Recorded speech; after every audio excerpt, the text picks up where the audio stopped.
Can you imagine, Eep, that in just one moment, a friendship built over years could break apart? Did Donald Trump just take a decision that might push Modi away from America? Is India now looking for new friends?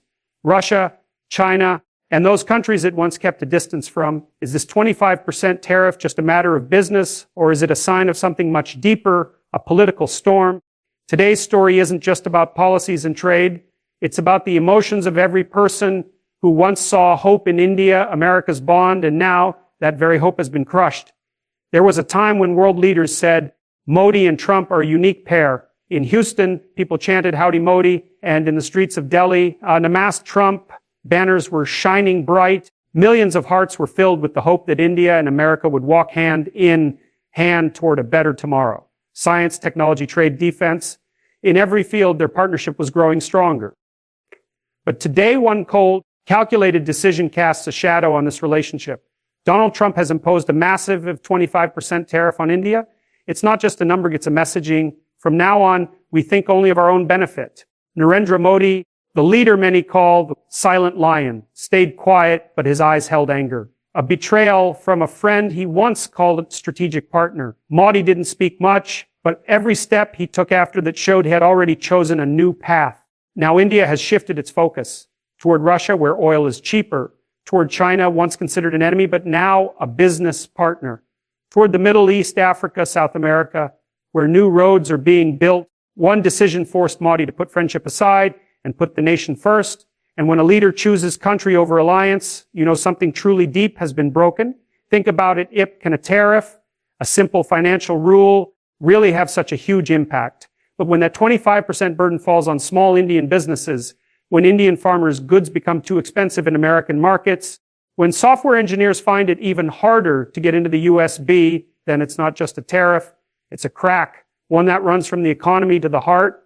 And when India's leader feels it's time to carve our own way, then it's no longer business. It becomes a political earthquake. Ramesh, a small exporter from Punjab, used to send gloves to America.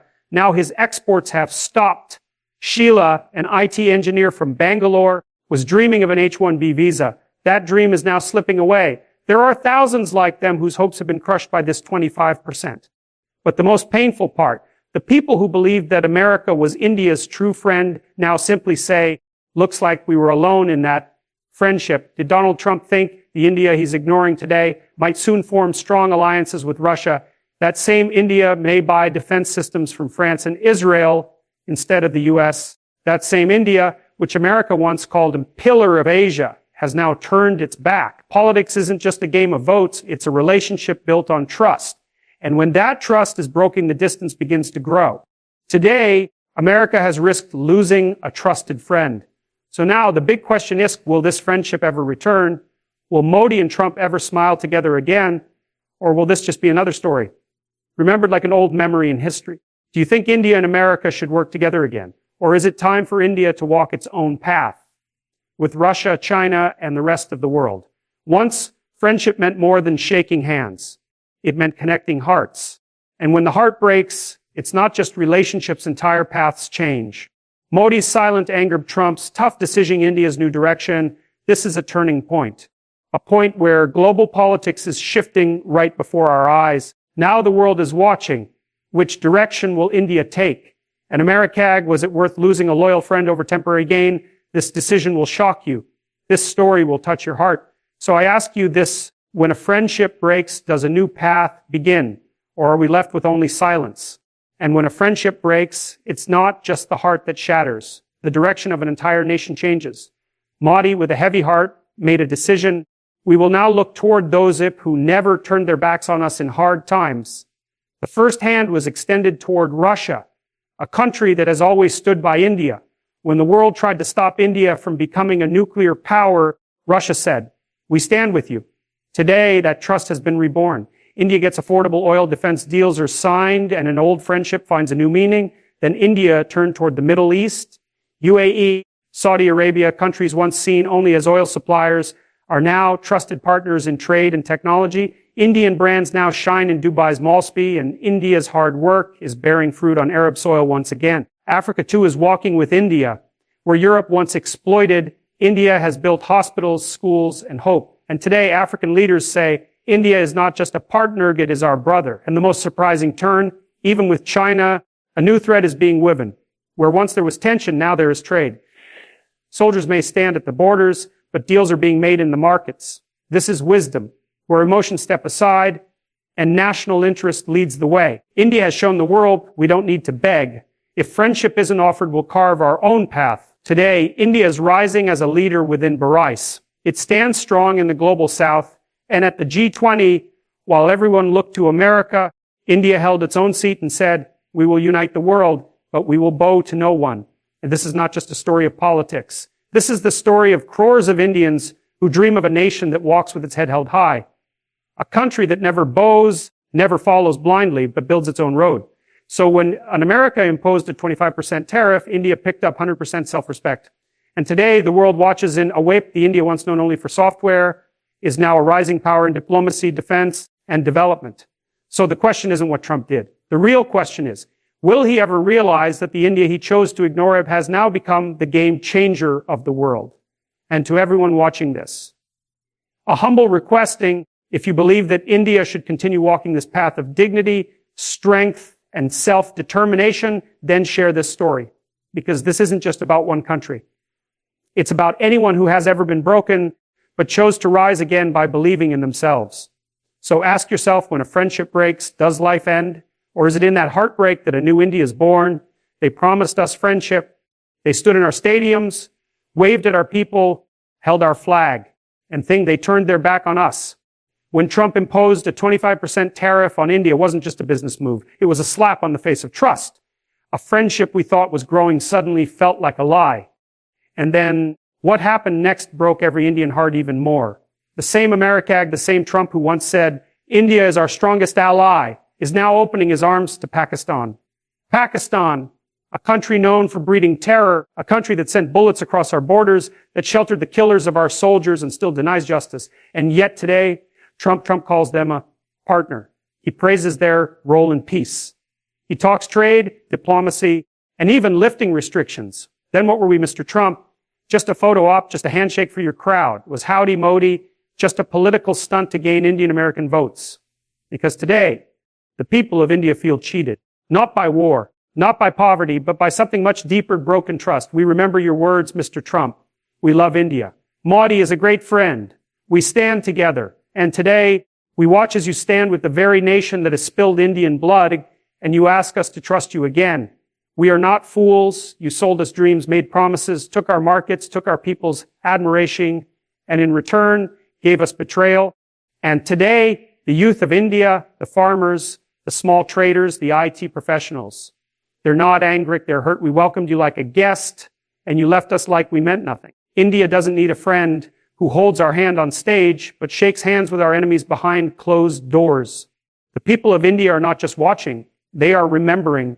They are remembering how America turned its back, not once, but again and again. In 1971, during the Bangladesh War, after the 1998 nuclear tests, and now you talk about make America great again, we say, make India strong alone. We will walk with those who value loyalty. We will trade with those who respect our borders, our soldiers, our sweat. Russia stood by us. France helped us. Even countries like UAE and Egypt showed more loyalty than you did. So no, this isn't anger, it's awakening. Because a true friend doesn't count dollars before trust. A true friend doesn't walk away the moment deals become difficult. And a true friend doesn't call your enemy a partner. To every Indian watching this, we may be heartbroken today, but we are not broken. Our friendship was real. Their promises were fake. And now the people of India say, thank you, America, for showing your true face. We will never forget, but we will move forward stronger, wiser, and never dependent again. Can you imagine what it feels like when a friend you trusted starts counting profit over promises? There's a silence in that moment, not the kind of silence you hear in a quiet room, but the kind that fills your chest when someone you believed in decides you're no longer useful unless you bring gain. When friendship turns into profit, loyalty dies in silence. That's not just a line. It's a wound. A truth soaked in history, in memory, in betrayal. India extended its hand to America not as a beggar, but as a partner. Not for charity, but for collaboration. We opened our markets, gave opportunities to foreign investors, signed deals, made concessions. We welcomed leaders with garlands, with speeches, with roaring crowds. And in those cheers and those smiles was the silent belief of a billion people. This friendship is real. But then something shifted. Trade wasn't enough. Respect wasn't mutual. And one day, that same hand that we once shook in friendship pressed down with a 25% tariff. It's easy to call it policy. It's easy to say. It's just business. But tell that to the small Indian farmer whose goods now can't compete. Tell that to the local textile merchant whose exports just became unaffordable. Tell that to the hopeful student whose dream job abroad now feels away because economic doors are slowly closing. You see, loyalty doesn't break loudly. It breaks in stages. It breaks when decisions are made without warning. It breaks when leaders look the other way, pretending the friendship was never deep. It breaks when respect is replaced with numbers and human connection is replaced with calculation. India is not an RV. We know diplomacy has no permanent friends, only permanent interests.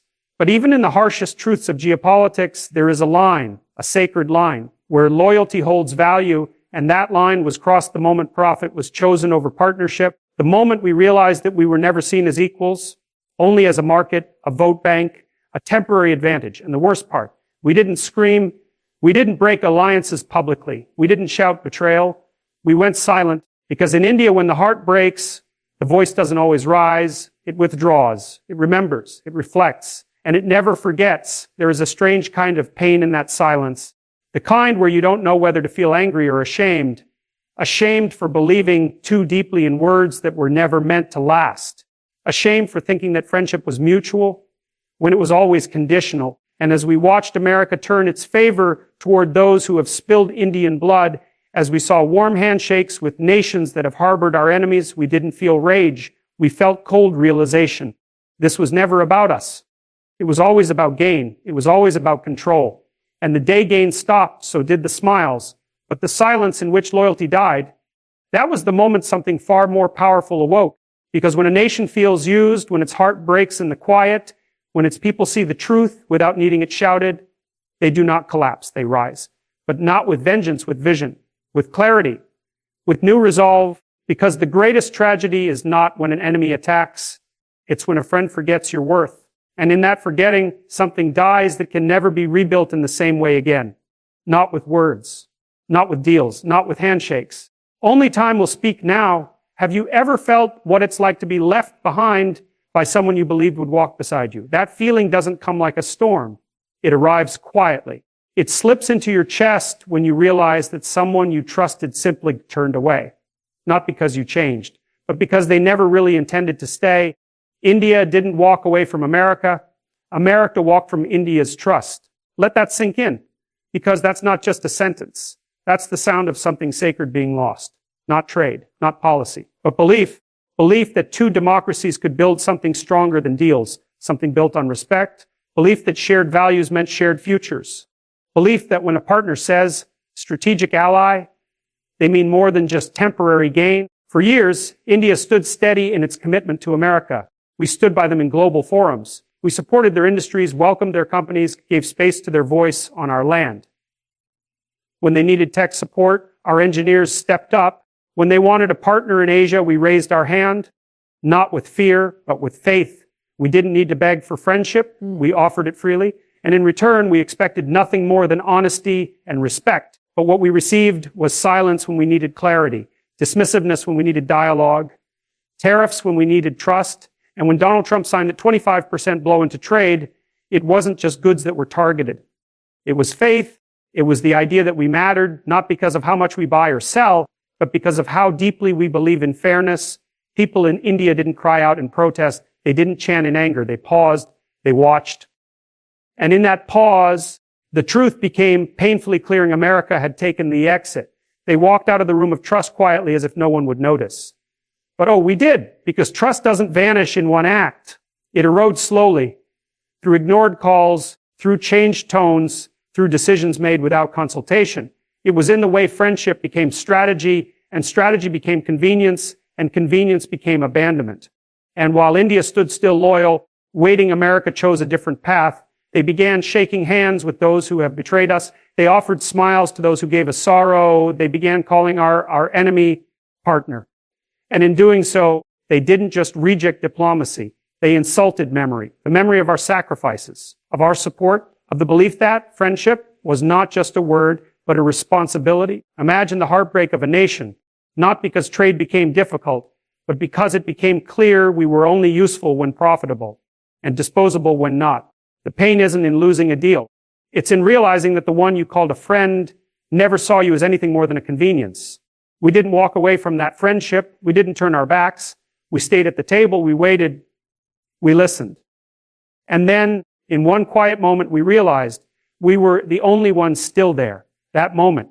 It cuts deeper than sanctions or speeches, because betrayal, when it comes from a stranger, is easier to ignore, but betrayal from someone you trusted, that's what lingers. In every household, in every workplace, people felt it.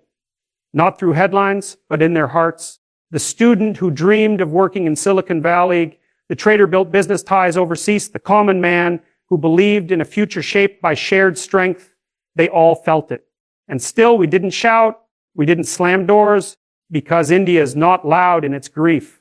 It absorbs, it reflects, and then it remembers. We remember who stood with us when it mattered. We remember who walked away when we needed them to stay. And we remember who called us a friended only to prove otherwise. Have you ever reached out in hope only to be met with a closed fist? That moment, when your heart offers connection and in return receives a blow, it stays with you. It changes how you see the world and how you trust again. We offered hands of hope, but received fists of tariffs. That's what India did. We extended our hands, not out of weakness, but out of belief. Belief that friendship between nations isn't a transaction. Belief that mutual respect could exist across oceans and ideologies. Belief that when two great democracies shake hands, they aren't just signing deals.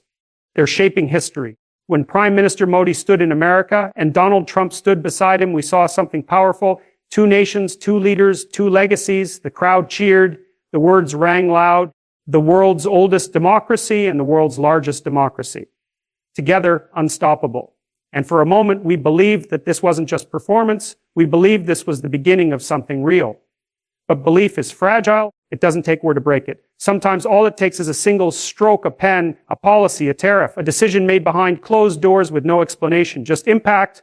When Donald Trump imposed a 25% tariff on Indian goods, it wasn't just metal and cotton spices he taxed. He taxed trust. He put a price tag on loyalty, and that cost wasn't paid in dollars. It was paid in disappointment. India had always stood firm, not as a client, not as a dependent, but as a partner. We didn't come asking for favors. We came with strength, with stability, with vision, and most importantly, with trust. We gave America access to our markets, to our talent, to our goodwill. We built bridges. We opened dialogues.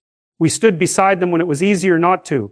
We believed in the idea that global power can be shared without domination. That respect isn't demanded, it's exchanged. But when the time came to reciprocate, we didn't get a conversation. We got conditions. We didn't receive a gesture of solidarity. We received a financial blow dressed up as policy. You can call it economics. You can explain it with graphs and growth charts. But you can't ignore the emotional cost, because behind every shipment affected by that tariff is a human being, a small business owner in Gujarat who suddenly couldn't compete, a factory worker in Tamil Nadu who lost hours, then wages, a young entrepreneur in Bangalore whose product now feels unwelcome abroad. These aren't numbers. These are people. And they are the ones who now look at the West, not with admiration, but with questions. What happened to the promises? What happened to the shared dreams? What happened to the warmth in the handshake? That handshake, it meant something to us, because India doesn't reach out lightly. We are a proud nation, a nation with wounds that taught us caution and wisdom that taught us dignity. When we offer our hand, it comes with history behind it. And when that hand is hurt, it doesn't just pull back. It remembers. And now, we remember. We remember how quickly strategic partner became strategic pressure. How the handshake turned into a grip. How a moment of unity turned into a series of silent withdrawals. And still, we didn't respond with anger. We didn't match tariff for tariff, blow for blow. Because India doesn't trade in threats. We trade in trust. But even trust has a limit. When fists are raised in the name of trade, when every gesture of goodwill is met with suspicion, when policy becomes punishment, then we are forced to ask, was the friendship ever real? Because we came with hope. We came with vision. We came with an open heart. And we were met not with welcome, but with walls.